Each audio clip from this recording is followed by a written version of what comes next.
optimal outcome, because if you're in some place where you have to move, you can't stay where you are. And if you feel like there's negative outcomes and consequences for every possible step, you try to take the one that has the least. But approach it with this mindset that whatever happens, I want to learn from it. That whatever happens, I want to learn from it. There we go. Not bad. No, all good.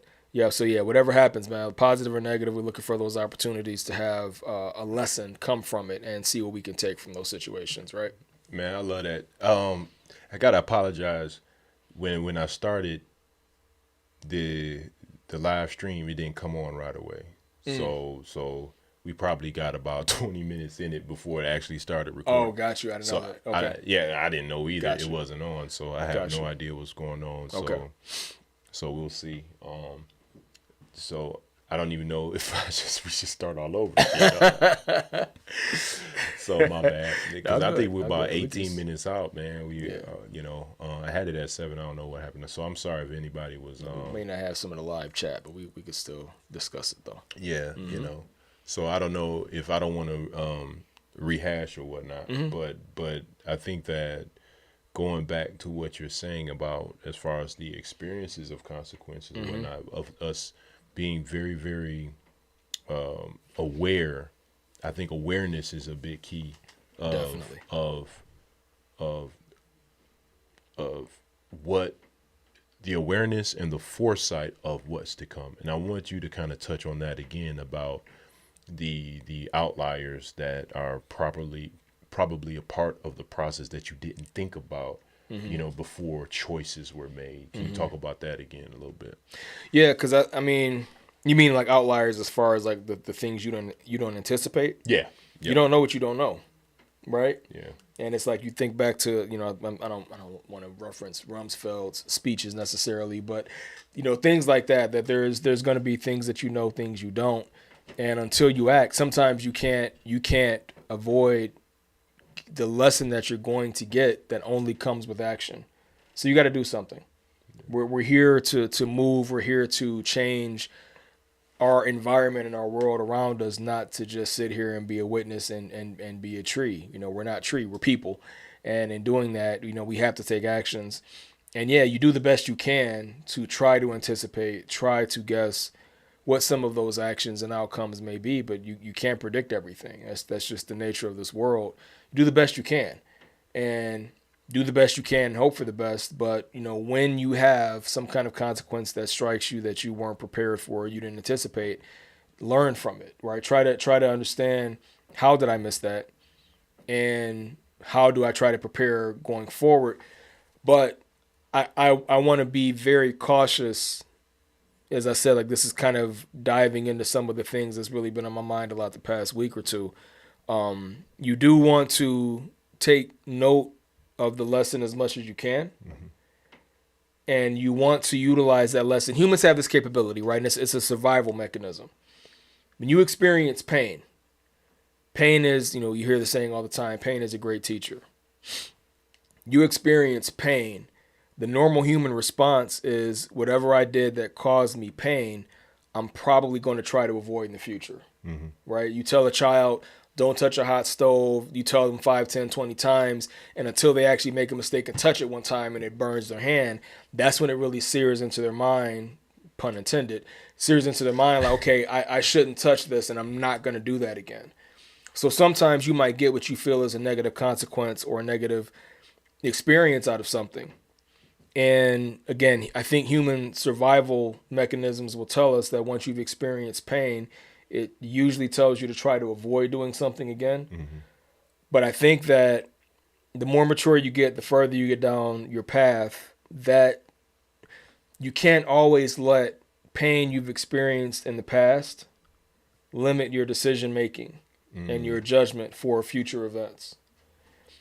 And I'm saying that very intentionally because I think that, and this, maybe I shouldn't just say this as a general thing, but as for me, I know there have been things where I might set out to try to do something. And when this thing that I've attempted is done and you don't get the outcome that you want. So you might take that experience of, I tried this, wanting to get to this result, but instead I got to this other one that wasn't my desired state, I'm not going to do this action anymore. That action may be something that you have to face again. That action may be something that you have to hone over time and go through a few bad experiences, a few missed goals before you learn how to do that action the right way. But survival mechanisms will tend to kind of affect us. And I don't know if I'm yelling or speaking too loud into the mic. So those survival mechanisms might sometimes affect us and say, well, this hurt last time, or this didn't go the way I wanted it to last time, or my outcome was not expected last time, or all these other reasons. And it may stop us, that analysis paralysis, kind of making us stagnant again, because you may say, well, this didn't go right for me last time, therefore I'm not going to do it again. Sometimes those I'm not going to do this again are things that you have to repeat in life.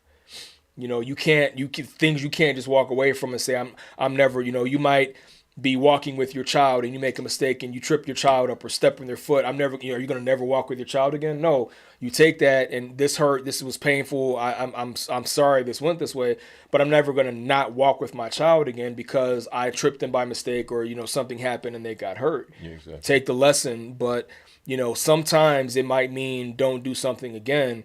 But you got to be mindful because sometimes your path may take you back down those experiences you've gone through before, and maybe it didn't go the way you want, but it doesn't mean you cannot or should not try it again. That's interesting, man. So as you were talking, I was thinking about the word deja vu, right? And I was thinking about most of us have that experience. Like, man, I've been there before. I've done this.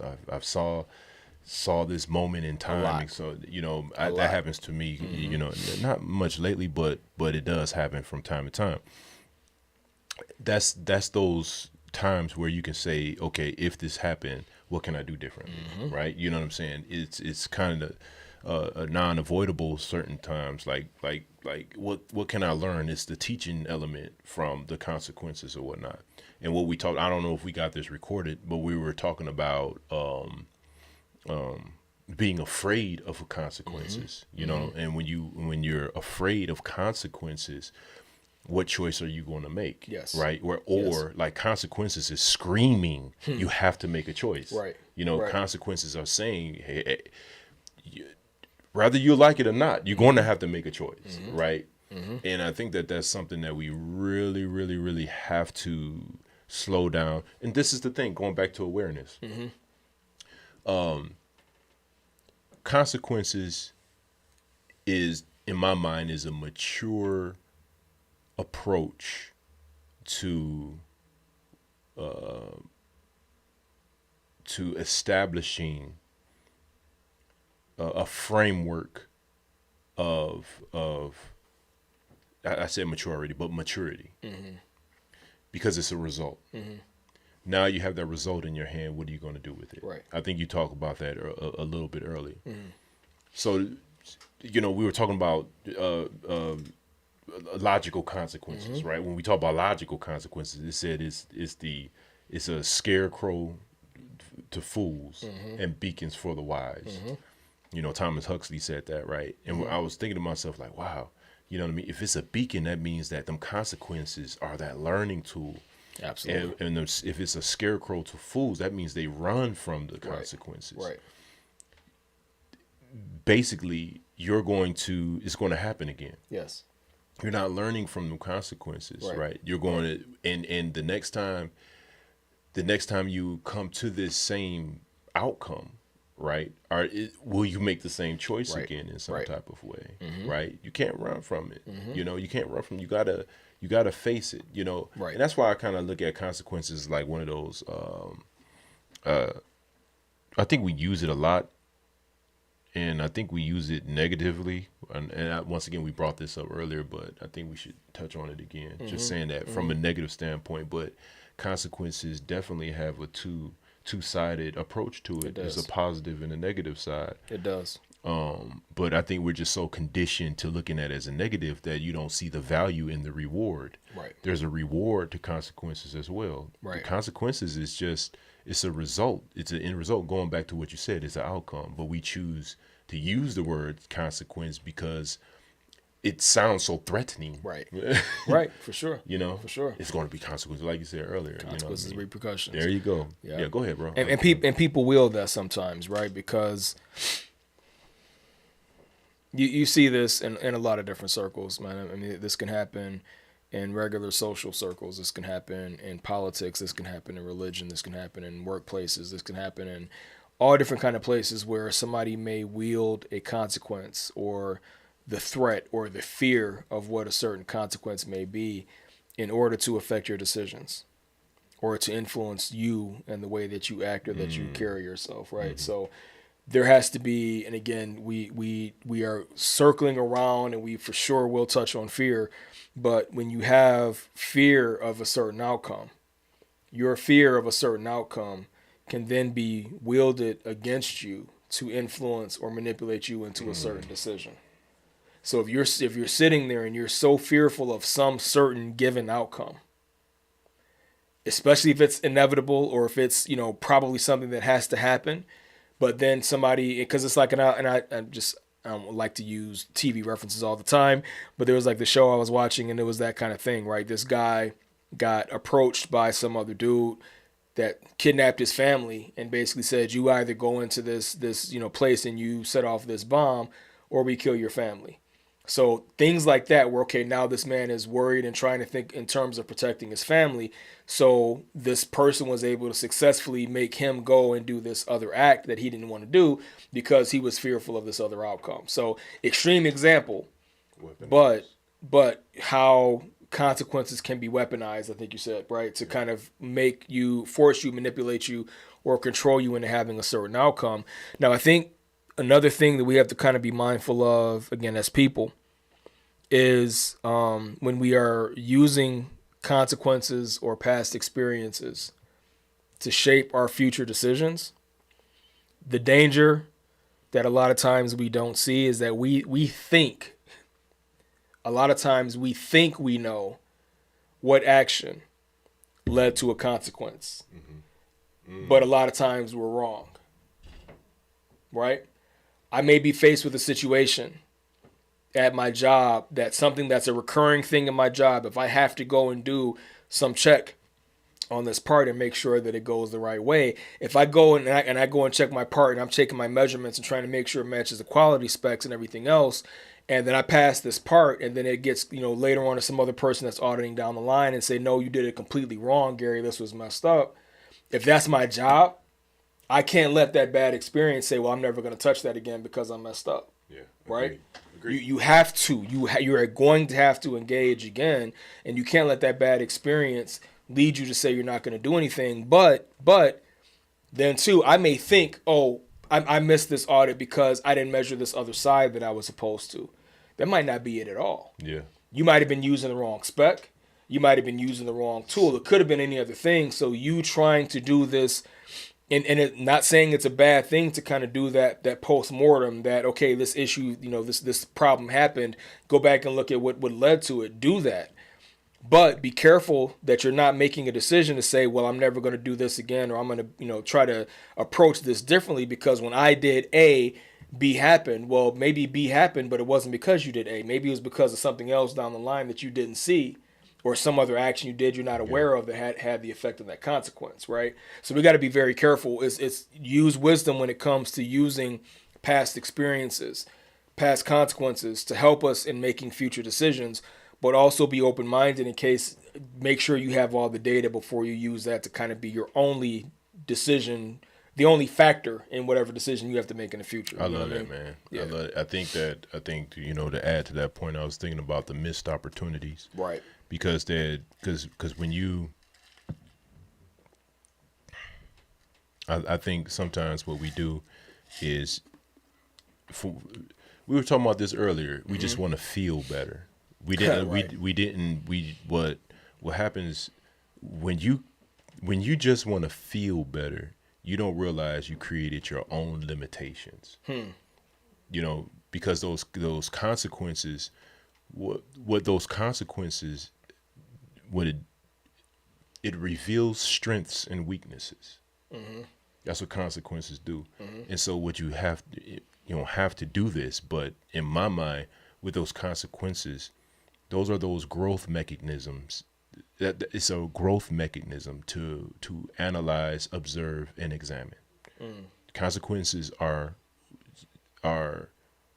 it should be for close examination, and that's kind of like what I going back to the word of missed opportunity. If you say that you're afraid because you didn't like this and I'll never ever do it again, then you've already created that limitation for growth. Yes. You see? And it goes back to, I think is an example that you were talking about, you know, walking with a child and they got hurt and harmed or whatever the case may be. And you say, well, I ain't going that way again. It's just that consequences can create, no. That's not what I want to say. I want to say the wrong approach to consequences can cause stagnation and limitations. You know, when in actuality, the consequences should create more awareness and responsibility and accountability in some type of way, right? Not in some type of way, in the purest form. You know what I mean? And I don't think that. I really think society, the society, I can't even say it. The society that we live in right now actually creates limitations because it don't allow you to examine consequences. Did that make sense? It definitely does. Go ahead, no, I want you to finish your thought, bro. No, I'm done. So that last part you said, right? Society. Say that last part again. Yeah, society creates limitations, and it doesn't allow you to examine the consequences properly, you know. So I think that, so even if we go back to what we had, what we pulled up in our template for the definition. Yeah, you may pull it up real quick. If you can, real quick. Yeah, what's the definition? Because if society points us to the wrong consequences or teaches us incorrectly how to analyze those consequences, right? I love how it does bring it up because there's, you know, again, we kind of look at a few different sources as we're pulling material together for every episode. One of the other sources strictly mentioned consequences as a result of an action. And other places, you know, again, other kind of parts where we kind of pull together our study points and everything else. I've seen in a few places it talks about every action carries a consequence, or looking only at the consequences of certain actions. It's always focused on action.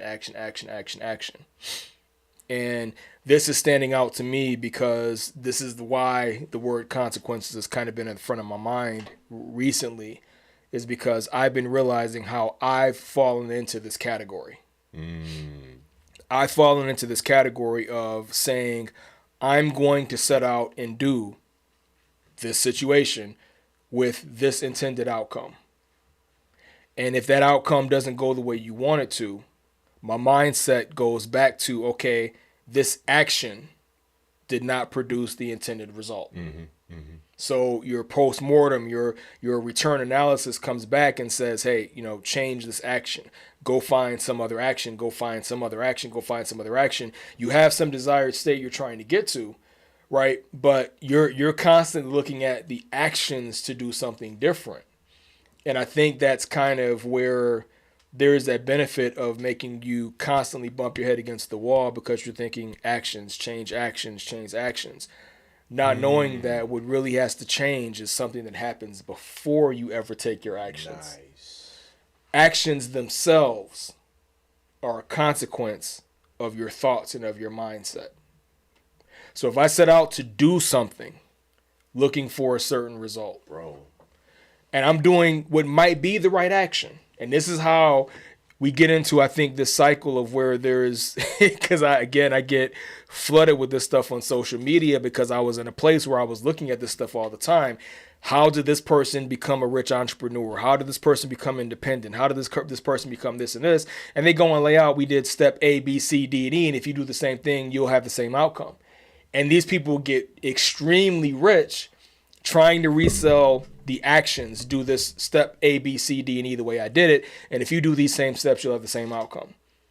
And they are flooded with people looking to have that same outcome, try to repeat the steps and don't get it. wow. You know what I mean? And it's because it's not just in the action. Society benefits from, capitalism benefits from, social order benefits from you trying to do remedial action on your actions and not on your thought process or your mindset. Your actions themselves are downstream. Your actions are consequences of how you think. So if you go back and your postmortem is always, well, this action didn't give me the right result, I'm going to try a different action, but your mindset has stayed the same, a lot of times you're staying stuck in this rut because you haven't changed your thought process on how you're approaching the problem. So we have to be mindful to, guess where I was talking about, you can get yourself into a rut where I'm stuck now because now I'm trying to make future decisions based on how I analyzed my failure in this particular instance, my failed action that had a bad outcome. So I'm going back and I'm making my next decision on I got to choose a different action, but my thought process hasn't changed at all. So you have to be looking at where does this failure really, really start? I love it. Which means you got to go back to where was my mind when that happened first. Sometimes the action may be right, but if your mindset is not in the right place, you're not going to have the expected result anyway.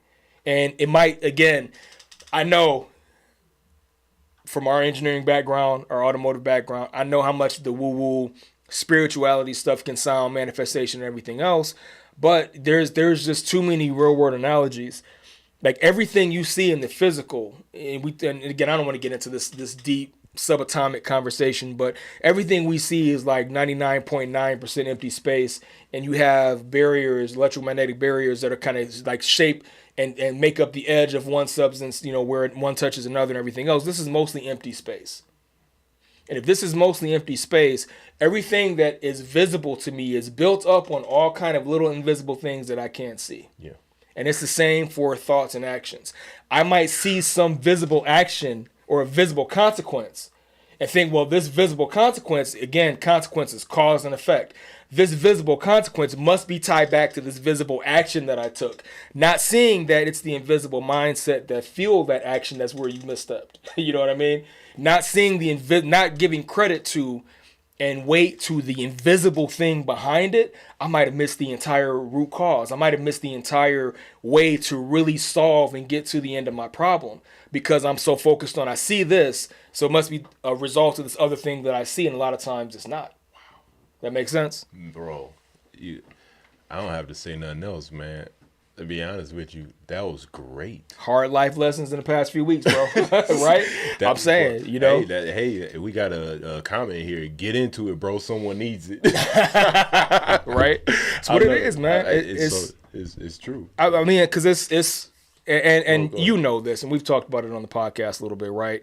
I've been going out and doing some entrepreneurial kind of efforts, and a lot of different things that I'm doing and keeping myself busy and finding success in some places and failures in others.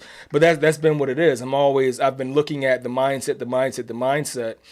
And if I can for a second, right, I'm just going to throw a couple of quick analogies because some of the things that I've been studying, these are the things that have really hit me the hardest. If I can kind of keep it to analogies, I'll try to keep it short. I don't want to take up the whole podcast. But these are some of the things that really made it make sense to me. That I had to adjust my mindset to look at what we see and what we deal with in the real world as a reflection or as a shadow. Okay? And if we look at life as a reflection, then you can't go and look at yourself in the reflection and say, I feel sad. And I want to smile, but I'm going to wait for my reflection to smile. And when my reflection smiles, then I'll be motivated enough to smile myself. Wow. So I sit there looking at the mirror waiting. And I'm waiting. I'm going to smile, but I want the mirror to smile first. You're waiting for things to take place and to change in the reflection. When everything that's going on around you, everything that you're seeing and experiencing is a reflection of what's going on inside. So it may seem like it's immediate, but I can't wait for the mirror to smile first. If it's my reflection, I got to be the one to smile, and then the mirror is going to smile. It's going to happen, and it may happen so fast because you're standing right in front of a mirror. Speed of light seems like it's immediate, but there is some kind of delay there. We don't recognize. We pick up too much on the delay in reality and think that I smiled, but I didn't see the reflection smile in time. Therefore, that smile didn't do anything. Well, I'm gonna go. That didn't work. I got to go on to the next thing. You didn't give it time. You expected the outcome to be immediate, but the reflection, it takes time for that light to travel. As the light has hit your face, for the light to travel back to the mirror and then back into your eyes, and for your eyes to process it and your brain to register to see the smile and the reflection. That all takes time. In reality, it happens so quick we may not perceive that there's a time delay there, but there is. So if I'm looking at life and I say, okay, I'm going to do this thing different, and I fill out this job application, and I submit the job application and I don't get the job. Well, that didn't work. I give up. I'm done. You didn't give it time. You didn't give it time for your mindset to change and for the reflection to catch up to what was really happening. You judge so quickly based off of, I do this thing and I want this immediate reaction, and when I don't see that, it's not real. I'm moving on to the next thing. This failed. I've been stuck in that loop for a long time, looking at my actions and never doing enough to change my mindset. And that's what's been my journey and my kind of, things I've been kind of, understanding better is this is a feedback loop, because I get a lot into this mind state of, I'm 46 years old, about to be 47, right? Yeah, wow. You're getting old. Wow. Not me, though. In that time, not you. 3 months older than me, fam. Come on. In that time, I've had some faith challenges, right? Right. And in those times of those faith challenges, and you think I have worked on getting my faith up to this point, looking for, again, this outcome. And you've convinced yourself that your faith has met the required level to get whatever it is you think that you deserve or that you want. So you build your faith up and you pray and you fast and you do this and do that and whatever else. And then the time comes for the outcome and you don't see what you expected, and you give up thinking that this faith thing, this belief thing didn't work, whatever, because I'm looking at the outcome and not seeing what I expected or what I wanted. Mm-hmm. That's the feedback loop. You convinced yourself you had believed enough. You convinced yourself you had enough faith. But if you really did, the outcome would have been there.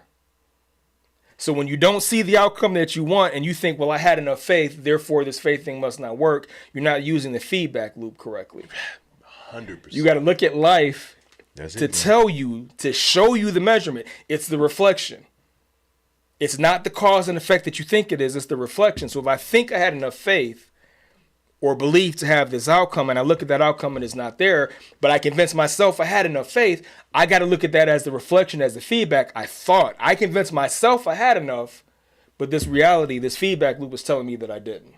So then that makes me go back and do what? Not say there's no realness in this belief and this faith thing. It makes me have to go back and say the mindset has to change, because the reflection is showing me I thought I was at 100%, but I'm only at 50. Mm-hmm. So I got to go back, and that means I got more work to do. Right, so that's all it's been, man. But like I said, it's been. Bro, that's deep, man. It's been an I interesting couple of weeks. I actually wrote down that that reflection early on when we started talking, mm-hmm. and I was thinking about how, like, we already know consequences are the results. Yes, and you there's a projection of a end result, mm-hmm. an ideal result that you want. Mm-hmm. I love the fact that you said that if your mind is not right, if your mind is at a place where whatever the result mm-hmm. is, if you're not using that as a feedback loop to yourself, yes, to determine the missing, yes, you have to determine what's the missing, yes, mm-hmm. and the whole idea is that feedback loop might not be what your expectations was mm-hmm. when it comes right back. Mm-hmm. So maybe you have properly approached, I want to say prematurely. You probably, that's not what I want to say. Because I was thinking about in the confines of approaching the matter in such a way that when you do see the reflection coming back to you, there's something that I want to say, man. Mm-hmm. And it's because you hit something and I thought it was nice, man. It was really, really good. Mm-hmm. It's about the mirror. Mm-hmm. You said that, like, if we put so much responsibility on the mirror. Yes. Yes. Instead of knowing who we are within. Yes, bro. Yes. Yep. I thought that was powerful, bro. Mm-hmm.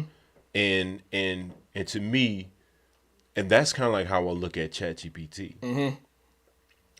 The more immature people that deal with ChatGPT, Mm-hmm. you're going to create further immature people. Right. You see what I'm saying? Mm-hmm. Why? Because the feedback loop Just amplifies. is going to just amplify. So Amplifies whatever you this put is in. very, very good.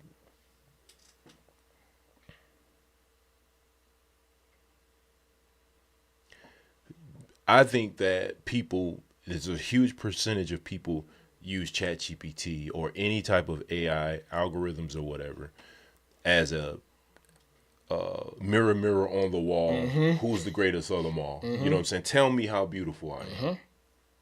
That's never going to happen. Mm-mm. It will happen, but it's going to stroke your ego just for a moment. But there's going to be no maturity. There's going to be no growth. Mm-hmm. There's just going to be a volume of people that are this air that you were talking about of nothingness. Mm-hmm. You know what I'm saying? Mm-hmm. So to me, I look at consequences as you said this earlier. I think we're putting the cart before the horse. Mm-hmm. That's exactly what it is. Putting the cart before the horse. Yes. And so if you have these, are we assuming the consequence? I'm just writing this out. We're looking at the effect in the real world and thinking that it's the cause. Hold on, let me write that down. Mm-hmm. We're looking at the effect of what we see in the real world and we interpret it as the cause, and it becomes a self-fulfilling prophecy. We believe what it shows us as the cause of these things instead of the effect. So therefore, we're never aware that we're the cause and we're the thing that can change to produce a different outcome. Right? Wow. I hope that makes sense.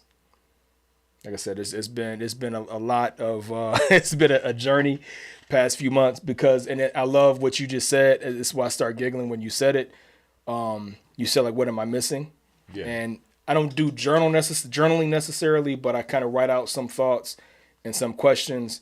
And it's never been a time that I've had a serious question that I don't feel like I've gotten, God has given me some kind of understanding or an answer for it. Mm-hmm. And the thing that I've been going back is I've been kind of coming out of this thing in the past few weeks, looking back at some of my past notes. And that's when I'm always saying, what am I missing? Yeah. Saw some other note, what am I missing? Some other note, what am I missing? That's always this feeling like there's something that I'm missing. There's some aspect of this that I'm not grasping onto. And I think that was a part of it. I'm always looking at the effect and thinking that it's the cause and that I'm subject to it instead of me being the cause. And everything that I'm looking at is the reflection and the effect. If I want the effect to change, I got to start with the cause. I got to start with what's inside. What do I think? What do I believe about myself? What I'm doing, where I'm going, everything else. Because if those things don't change in the cause, the effect is not going to be any different. Right? Man, keep going, man. That's it, bro. I mean, it's just, like I said, it's just, I wasn't going to get into all of it, but, I saw somebody was saying, like, maybe it can help somebody. I hope it does, because God knows it's been a journey for me the past few months. But I feel like there's been some understanding that's come out of all of it. And it's that same kind of thing you were saying, right? Like, it might not feel comfortable. It may not feel great while you're going through it. But when you kind of come back around and look at it after the fact, you realize that it's not the kind of thing where if I had just been told the answer because I'm looking back at notes and realizing this is something that had been brought to me already a long time ago. I wasn't ready to hear it or process it that way at that time. Yeah. So I'm looking back at past stuff like this is already up here in front of me, and some of the things I was writing down and studying and meditating on, my mindset wasn't ready. So it's never enough to just say, tell me the answer. And when you get the answer, you just can go on and hit the ground. It's not enough. It's not enough, you know. So sometimes it has to be the words coming to you at the right time and with the Yes. right experience and Yep. understanding that your mind is ripe and ready to kind of go in that right direction. And if you just get the words by itself, it's not going to do you any good because you don't have the understanding, the maturity. You're not ready to receive it and make something of that word yet. You know what I mean? Yeah, for sure. Somebody said explain the cart before the horse. So just for explanation, it's probably some kids watching. Well, the whole idea is what goes before a cart. You know, in the old times, you have a cart that pulls the horse, right? So a lot of us, when when we believe that we're going the right direction, or whatever the case may be, the saying is you're putting the cart before the horse. That means you're not going anywhere, or you're putting the process in the wrong setting, or whatever the case may be. Gee, explain that a little bit better. Yeah, it's just you got things backwards. When you have Backwards. the There you cart go. before Perfect. the horse. You know, the horse usually you have like a load in a cart that a human can't carry. You attach it to a horse. That horse drags that cart behind them. So that's saying if you put the cart before the horse means you're going about the process the wrong way. You got something that should be pulled behind you, and you've instead set it in front of you as an obstacle. So you're not going to be able to get to where you're going. Yeah. So, Yeah. I don't know if they wanted a specific example of what you were saying no, with that, or yeah. That's probably what Yeah. it is. You know, we have these sayings, right? Right, right. But I want to go back to this cause and effect thing. This cause and effect is awesome, man. So the whole idea, you said that you look at the effect and you interpret it as the cause.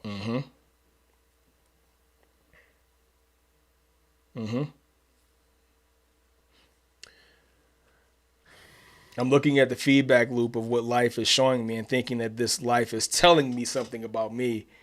Instead of it being the other way around, I should be the one telling it what I am, what I'm doing, what I'm producing, Bro. whatever. You know what I mean? It's not going to reflect more than what you believe and more than what Brother. you've put in yourself. You know what I mean? So, Brother, this is dangerous. yeah. Dangerously good. Yeah. Bro. Bro. Oh, my God. this is pain. Yeah. Yeah. This is the pain. This is Took the, some pain to get to it. I'll tell you that. Well, I mean, I think we're all in Yeah. it. I think that we're all in it, if whether we like it or not. Yeah. And the consequences is, to me, it is a God-given, built-in mechanism to establish results, rather negative or positive. What are you going to do with this now? And the responsibility is straightforward.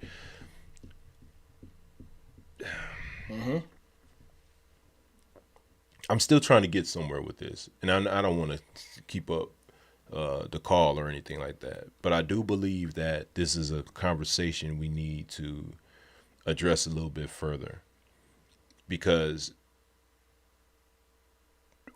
we have a victim mentality as humans. We have a victim mentality, and it's going back to that word limitations. And with that victim mentality, we want to receive something, an idea that we've established in our mind, right? Because we feel like we are entitled to it in some type of way, but you're not utilizing the process properly. Right. And to me, in that aspect, is a form of immaturity right there. You see? I was thinking about, because I'm in warranty, right? I'm a warranty guy, warranty engineer, right? And I talked to a good friend a long time ago. I was just talking to somebody earlier today about PFMEAs. PFMEAs is basically a product or a production, or you have a design FEMA FMEA, which means failure mode effective analysis. Basically, it's this spreadsheet that placed together, and what does it say? You talk about the severity, the incident, the severity, the occurrence, and Detection. Detection, right? Detection first, right? What it is it's a process and a procedure for engineers. It's really driven by engineers to look at a process and look at all the potential outcomes, issues that can occur within the process. It's a powerful tool if you use it properly, right? And it's truly a consequential process that engineers put together. But the thing is, they won't capture everything because processes are unable to capture what G was talking about earlier with the unknown. Yes. There's an unknown element that happens with process, with life, with everything. However, this is where warranty comes in. When warranty comes in, the issues that are found in real life scenarios and in the field that is not captured in PFMEA or in the failure mode effective analysis. Now that we have fresh, juicy issues that's out in the field, you can take that issue and apply it into the FMEA. Why am I bringing all this up? I'm bringing all this up is for growth, for the next person that you don't have to reinvent the wheel in some type of way, right? That consequence can drive awareness. That consequence can drive responsibility. That consequence can drive true accountability. I love it. Until the next consequence comes. That's what it's about, That's right? what it is. That's you know what I mean? is. Yep. Now, some things are unavoidable, right? But once again, what are you becoming with that consequence? That's or right. whatever? Or That's what right. do you choose after it's done? So that's kind of my last little thought. I still have a lot. I'm still trying to address in my brain a couple other things, man. But I think I'm done for right now. This is a deep one, bro, and it's one other thing you said that I want to quickly address too, because and you did come back around and kind of touch on it when you said like it's about growth, because there is a word that I know can sometimes be an inflammatory word that you used, right? You said like humans can be victims a lot of times. Yes. I don't want to take away from the fact that there are some people that victimize others and some situations that make people victims in a certain situation. That happens. It does happen. The issue is not getting stuck in identifying yourself as a victim perpetually. You go through something and you've been victimized in some way. It doesn't take away from the fact that you've been victimized to say you can go on and be something more. Is that some people get victimized and upon being victimized take on the identity of a victim. And you don't have to stay there, right? So that same thing we were talking about, recognize that this situation made me a victim. I received consequences I didn't expect, didn't plan for it, don't think my actions drove into or whatever. This thing happened and I did not like the outcome and I feel like I didn't have any impact or any sway over what happened. Take that experience and try to grow from it. Try to figure out how I can make sure that if this situation were to happen to me again, I would not find myself a victim the second time around. Things in life will make you feel like victims as part of being human. Don't take on the identity, the perpetual identity of a victim. Take it, let it build you into what you're going to be and let it make a statement about who you are, that you're the person that went through that victimhood and came out of it a better person that was not going to be a victim again. Bro, right? Man, you got me thinking about something. I'm sorry, man. I Good, knew bro. I was going to stop, man. But go ahead. When you brought that up about a perpetual a victimhood, victimology, victimville, city of Vicks, special victims unit. Go ahead, man. That's stupid. But anyway, so when you talk about that, man, it made me think about this. What if you take on somebody else's consequences? What if you take on somebody else's burdens? I mean, I got a man that done that. Jesus, man. When you look at Jesus took on the sins of the world, right? Placing it on his own back, right? You know, that's them consequences. He make himself out to be a victim? He did not. No, he didn't. And I think that's something that we can grow from. If you look at a lot of prophets that happened, Jeremiah, man, that brother, they shoved that brother in a pit. You know what I'm saying? It's like really. Isaiah, they shoved him in a tree, sawed it in half. You know, these brothers, to me, I learned from those consequences of a behavior that I do not want to be.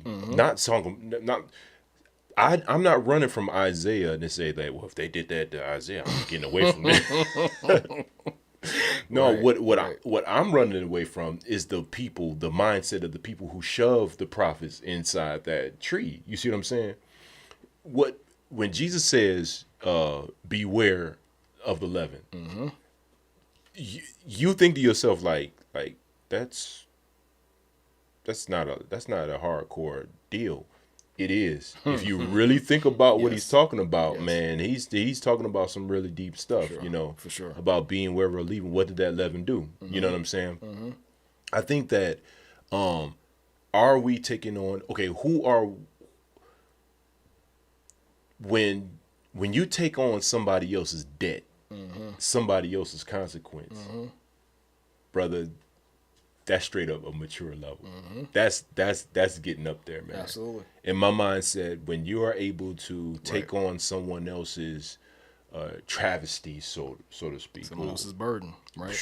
That you uplift somebody else's burden, bro. That's and you're expecting nothing in return. No, and what's such a strong statement about that is that in the second that you decide, I'm going to help pick up this person's burden and make it lighter, nobody would blame you if you decided to focus on yourself and say, well, I got my own burdens to worry about. Right. You could do that easily, right? And most people wouldn't judge you because it's true. Everybody does have their own burden they're trying to carry. So in the second that you say, but I see this other person struggling and I see an opportunity, that I have the opportunity and have the ability to make that person's burden lighter, despite what my own burdens already are, it says a lot about you. It says a lot about you, right? So in terms of maturity and growth and everything else, if you get to that point that, and this is,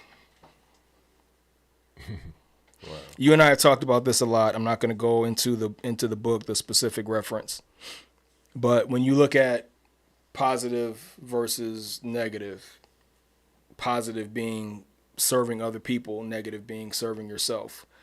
This is the danger a lot of times we don't see in situations that make us feel like victims.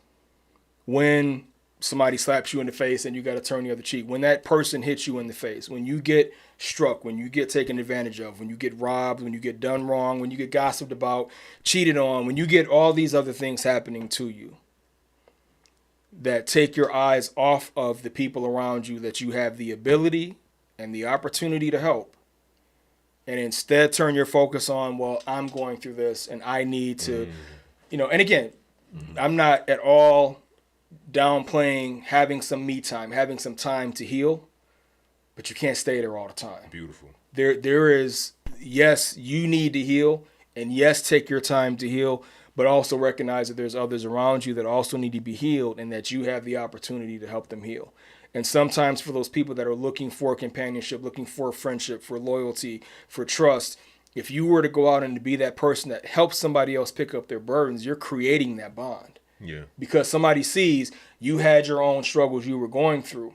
And at a time when you saw me going through mine, then you decided to come over here and help me. And I don't have anything to give you back for it. Yeah. That person looks at you, and that loyalty, that love, that trust, that bond that you might be looking for in somebody else, it was in front of you to create all that time. Turn your attention off of the things for temporarily. When there's an opportunity to help somebody else, take that opportunity and go help that other person, because you might be, and it's not, I hate to use a word like this, you might become a quote unquote savior for that person. Not like you're trying to take the place of a anointed Messiah kind of figure, but you become the person that they see Christ in, because you are the person that came having your own burdens, and you put yours down and say, I can help you, and I'm going to, because I want to do this for you right now. 100%, right? Man. 100%. I love that, man. I see, and I think that I really do believe that that's the goal that, absolutely, you that's, to me, that's a goal. Yes. That's a true goal. Absolutely. And that goal speaks volumes to me, man. I'm working towards that. Well, we all are, bro. Man, we should all be, right? Hopefully. I'm telling you, man. Yeah, I mean, when I really believe that, I really believe, I'm gonna say this and I'm done. I believe that social media, the news, these outlets are creating an effect that people are not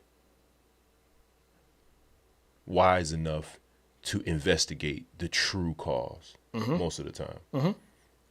Because I think because society creates an environment of emotion, feeling, and anger. Dependency, Yeah. Well, feeling anger is the same as an emotion, right? But but I think that we have to get to a point to ask the question, how long do you want to be angry? How long do you want to be mad? Okay, I don't want to feel like this anymore. Okay, what are the things that you can do to replace that? right? It's just ask some just simple questions. Find a way to ask simple questions just to get people to understand that mirror. That mirror is not going to. That mirror is not telling you what to do. You're going to have to. I love, bro. You don't know. I absolutely love that, man. Change my mindset hearing it put like that, bro. Yeah, but I'm done. Go ahead. You want to close out? No, man, that was it, bro. It's just I've been talking too much as it is. No, man, that was personal. I'll close on out. This is Let Your Words Count. Man, we are so glad for another episode. 47, man. 47, we're about to be knocking on 50 here real soon. Right. We're about to be 47 years old. Look at that now. Go ahead. Ain't that crazy, man? Yeah, man, that's nuts, ahead, man. But I'm so thankful, man, to be able to just share some more thoughts with the world. For man. sure. I think the world, we need this. We need this more and more. So please like, share, subscribe, man. This is Let Your Words Count. Ethan Merriweather, Gary Gant. We're signing out. God bless you. Talk to you later.